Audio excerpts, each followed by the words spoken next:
بسم اللہ الرحمن الرحیم رب اغفر ارحمہما کما ربیانی صغیرا۔ اے اللہ ان پر ویسے ہی رحم کر جیسے انہوں نے میرے بچپن میں میری پرورش کی، آمین۔ اللہ تعالی نے جہاں والدین کے ساتھ حسن سلوک کا حکم دیا ہے وہیں پر ان کے لیے دعا کرنے کی تعلیم بھی ارشاد فرمائی ہے۔ چنانچہ ارشاد خداوندی ہے رب ارحمہما کما ربیانی صغیرا، یعنی اے میرے پروردگار تو میرے والدین پر ایسے ہی رحم فرما جیسا کہ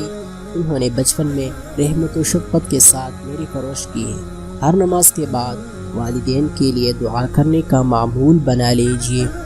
دو بہت آسان دعائیں ہیں جن کی تعلیم خود اللہ جل شانہ نے قرآن کریم میں دی ہے، ایک ماقبل والی اور دوسری یہ رب اغفر لی ولوالدی وللمؤمنین یوم یقوم الحساب، یعنی اے میرے پروردگار روز حساب میرے والدین کی اور تمام ایمان والوں کی بخشش فرما۔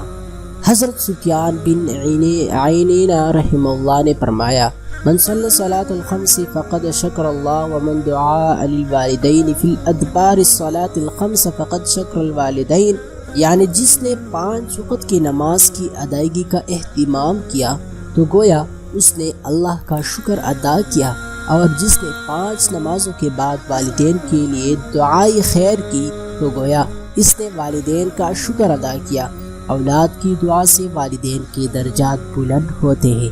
حضرت عمر بن میمون سے روایت ہے کہ جب حضرت موسیٰ علیہ السلام اللہ کے ملاقات کے لیے گئے تو وہاں عرش کے سائے تلے ایک شخص کو دیکھا، اور اس کے حالات اتنی عجیب تھی کہ خود موسیٰ علیہ السلام کو اس آدمی پر رشک آیا، تو موسیٰ علیہ السلام نے اللہ تعالیٰ سے اس آدمی کے بارے میں پوچھا کہ اے اللہ تیرا یہ بندہ کون ہے؟ اللہ تعالیٰ نے فرمایا کان لا يحسد الناس على ما آتاهم اللہ من فضل وکان لا يعقل ولده ولا يمشي بنميمه، جو چیز میں نے اپنے فضل و کرم سے لوگوں کو نعمت عطا کی ہے ان پر حسد نہیں کرتا تھا، والدین کے نافرمانی نہیں کرتا تھا، چغل خوری نہیں کرتا تھا۔ کس قدر خوش قسمت ہے وہ لوگ جن کے والدین زندہ ہیں اور وہ ان کے ساتھ حسن سلوک کا معاملہ کرتے ہیں، اور ان کے لیے جنت کے 2 دروازے کھول دیے جاتے ہیں۔ اللہ تعالیٰ تمام اہل ایمان کو اپنے والدین کے ساتھ حسن سلوک کرنے کی توفیق سے نوازے، آمین ثم آمین۔